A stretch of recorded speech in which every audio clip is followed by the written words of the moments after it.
कुछ युद्ध मैदान में लड़े जाते हैं और कुछ अपनी किस्मत से।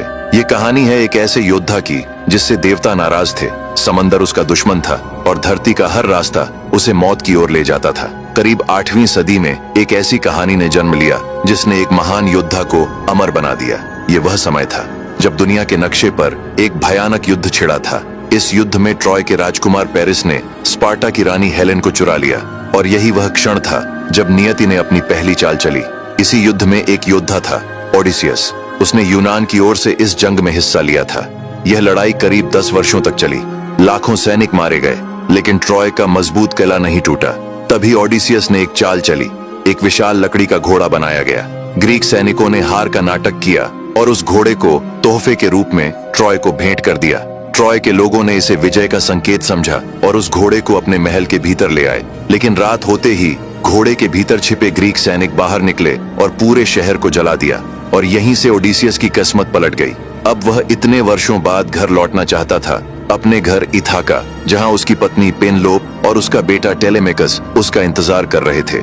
लेकिन उसे नहीं पता था उसकी सबसे बड़ी लड़ाई अब शुरू होने वाली थी। ट्रोजन युद्ध के बाद ओडिसियस अपने 12 जहाजों पर सवार होकर इथाका लौटने के लिए रवाना हुआ। कुछ ही दिनों बाद वे थ्रेस के तट पर स्थित इस्मारुस पहुंचे, जहां सिकोनीज लोगों ने उन पर हमला कर दिया। ओडिसियस ने उनका सामना किया, शहर को लूटा और सब कुछ तबाह कर दिया। वहां से निकलने के कुछ दिनों बाद जब वे इथाका के करीब पहुंच ही रहे थे, तभी एक भयानक तूफान उठा। इस तूफान ने उनके जहाजों को पूरे 9 दिनों तक समुद्र में भटका दिया। आखिरकार उनका बेड़ा एक रहस्यमय द्वीप पर पहुंचा। द्वीप पर रहने वाले अजीब लोगों ने ओडिसियस के कुछ साथियों को कमल जैसे दिखने वाले फूल खाने को दिए। जैसे ही उन्होंने फूल खाए, वे अपना घर, अपना उद्देश्य, सब कुछ भूलने लगे। अब वे बस उसी द्वीप पर रह जाना चाहते थे। लेकिन ओडिसियस ने हार नहीं मानी। उसने जबरदस्ती अपने साथियों को जहाज पर लादा और वहां से यात्रा आगे बढ़ाई। रात के गहरे अंधेरे में ओडिसियस और उसके साथी एक और रहस्यमय द्वीप पर उतरे। यह था साइक्लोप्स का द्वीप। ओडिसियस अपने भरोसेमंद योद्धाओं को लेकर एक विशाल गुफा की ओर बढ़ा। गुफा के अंदर भेड़ें थीं, पनीर रखा था, दूध से भरे मटके थे, मानो वह किसी चरवाहे का घर हो। थके और भूखे सैनिकों ने बिना सोचे समझे खाना शुरू कर दिया। लेकिन तभी गुफा के बाहर भारी कदमों की गूंज सुनाई दी। साइक्लोप्स पॉलीफीमस अंदर आया, एक विशालकाय राक्षस, समुद्र के देवता का पुत्र। उसने गुफा का मुंह एक भारी पत्थर से बंद कर दिया और क्रोध में 2 सैनिकों को पकड़कर जिंदा खा गया। ओडिसियस ने उससे विनती की, लेकिन वह कुछ सुनने को तैयार नहीं था। ओडिसियस समझ चुका था, अगर उसने कुछ नहीं किया तो कोई भी जीवित नहीं बचेगा। जब पॉलीफीमस गहरी नींद में था, ओडिसियस और उसके साथियों ने लकड़ी का एक भाला तैयार किया और उसे सीधे उसकी आंख में घोंप दिया। पॉलीफीमस दर्द से चीख उठा। अंधेरे का फायदा उठाकर ओडिसियस और उसके साथी किसी तरह गुफा से बाहर निकल आए। वे तेजी से जहाज पर पहुंचे। ओडिसियस ने गर्व से चिल्लाकर कहा, मैं हूं ओडिसियस, इथाका का राजा। यह सुनकर पॉलीफीमस क्रोध से भर गया।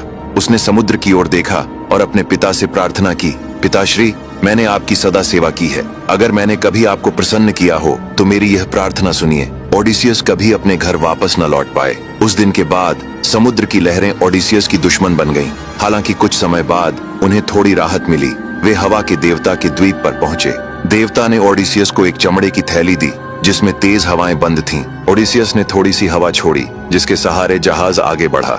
लेकिन उसके साथियों को शक हुआ कि थैले में सोना चांदी है, इसलिए उन्होंने उसे खोल दिया। पूरी हवा एक साथ निकल गई और भयानक तूफान आ गया। इस तूफान ने उन्हें एक डरावने द्वीप पर ला पटक दिया, जहां लेस्ट्रिगोनियन नाम के राक्षस रहते थे।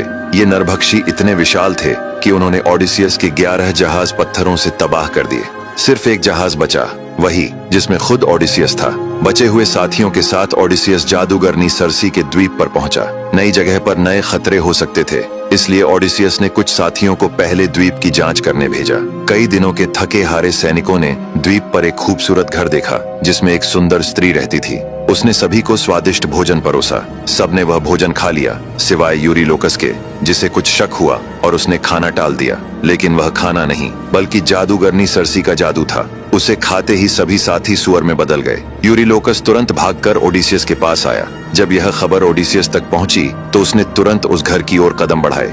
रास्ते में उसे देवता हर्मीस मिले, जिन्होंने उसे मोली नामक औषधि दी, जिससे सर्सी के जादू का असर नहीं होता था। इसलिए ओडिसियस ने तलवार की नोक पर सर्सी से अपने साथियों को तुरंत इंसान बनाने को कहा। सर्सी ने उसकी बात मान ली और सभी साथियों को फिर से इंसान बना दिया। ओडिसियस और उसके साथी 1 साल तक सर्सी के द्वीप पर रहे। सर्सी भी ओडिसियस से प्रेम करने लगी थी, लेकिन ओडिसियस के दिल से इथाका की याद कभी कम नहीं हुई। एक दिन उसने विदा लेने की तैयारी की, तब सर्सी ने कहा कि आगे की यात्रा के लिए तुम्हें मृत्यु लोक जाना होगा, जहाँ तुम्हें टायरेसियस से रास्ता पूछना होगा। वहाँ पहुंचकर तुम्हें एक बकरे की बलि देनी होगी।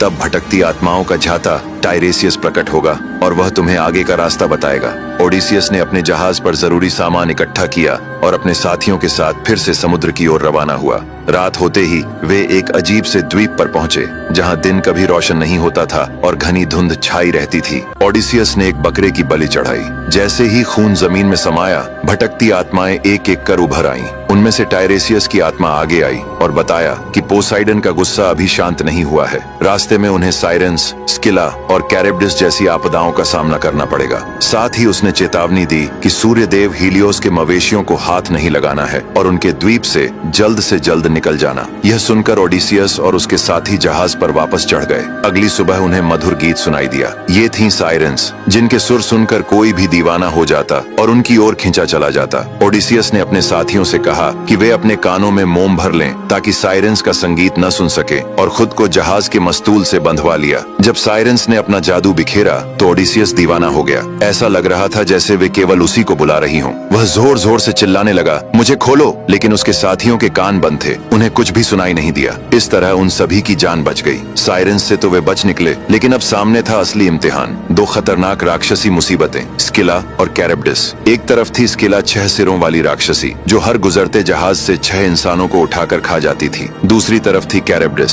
समंदर का भयानक भंवर, जो पूरा जहाज निगल सकती थी। कैरिब्डिस की ओर जाना मतलब सबकी मौत तय थी, इसलिए ओडिसियस ने सोचा कि स्किला के पास से निकलना ही बेहतर होगा। जैसे ही उनका जहाज वहां से गुजरा, अचानक स्किला की भयानक चीख सुनाई दी और पलक झपकते ही उसने अपने लंबे सिरों से 6 साथियों को उठाकर खा लिया। ओडिसियस कुछ नहीं कर सका। भारी मन से वह वहां से आगे बढ़ गया, लेकिन मुश्किलें अभी खत्म नहीं हुई थीं। आगे रास्ते में सूर्यदेव हीलियोस का द्वीप आया। ओडिसियस को टायरेसियस और सर्सी दोनों ने चेतावनी दी थी कि वहां की पवित्र गायों को हाथ न लगाना। इसलिए ओडिसियस ने अपने साथियों से भी साफ कह दिया कि यहाँ रुकना पड़े तो भी गायों को बिल्कुल नहीं छूना है। लेकिन तभी एक भयानक तूफान आ गया और वे कई दिनों तक वहीं फंसे रह गए। भूख बढ़ती गई। एक दिन जब ओडिसियस गहरी नींद में था, तब कुछ साथियों ने पवित्र गायों को मारकर उनका मांस पकाकर खा लिया। जब ओडिसियस की नींद खुली, तब तक बहुत देर हो चुकी थी। उसके साथियों ने सूर्यदेव हीलियोस की गायों को मारकर खा लिया था। गायों की हत्या के बाद सब कुछ बदल गया। सूर्यदेव बहुत नाराज हो गए। उन्होंने ज्यूस से शिकायत की।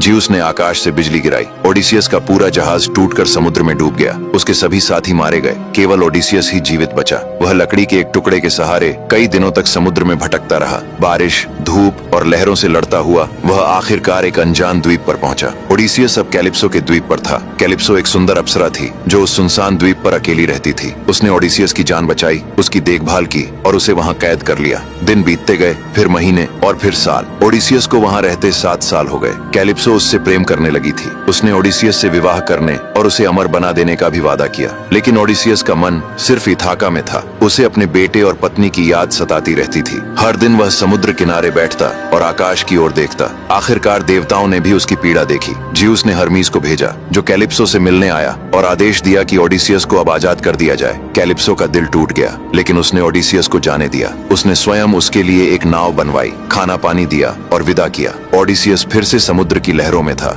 अब उसकी मंजिल नजदीक थी, लेकिन पोसाइडन का क्रोध अभी भी शांत नहीं हुआ था। उसने एक बार फिर समुद्र में भयंकर तूफान खड़ा कर दिया। लहरें आकाश को छूने लगीं और ओडिसियस की नाव टूट गई। तभी एक जलपरी जैसी देवी इन्होंने उसे एक जादुई पट्टी दी, जिससे वह डूब नहीं सकता था। ओडिसियस कई दिनों तक समुद्र में बहता रहा, तेज धूप, भूख और थकावट से टूटा हुआ। लेकिन आखिरकार वह फैशिया नाम की एक जगह पर पहुंच गया। वहां की राजकुमारी नौसिका ने उसे देखा और अपने महल ले गई। वहां के राजा ने ओडिसियस की बात ध्यान से सुनी, उसे खाना दिया, आराम करवाया और जब ओडिसियस ने अपनी पूरी कहानी सुनाई तो सभी हैरान रह गए। राजा ने अपने जहाज पर लोगों को भेजा और कहा, इसे इसके घर इथाका पहुंचा दो। ओडिसियस अब इथाका की जमीन पर था, लेकिन इतने सालों में सब कुछ बदल चुका था। हर तरफ खतरे थे। देवी एथेना ने उसकी मदद की और उसे एक बूढ़े भिखारी का रूप दे दिया ताकि वह छिपकर सब कुछ देख सके। जब ओडिसियस अपने महल पहुंचा तो उसने देखा कि वहाँ कई राजा जैसे आदमी रह रहे हैं। वे सब उसकी पत्नी पेनेलोपी से शादी करना चाहते थे और ओडिसियस का खजाना और राज छीनना चाहते थे।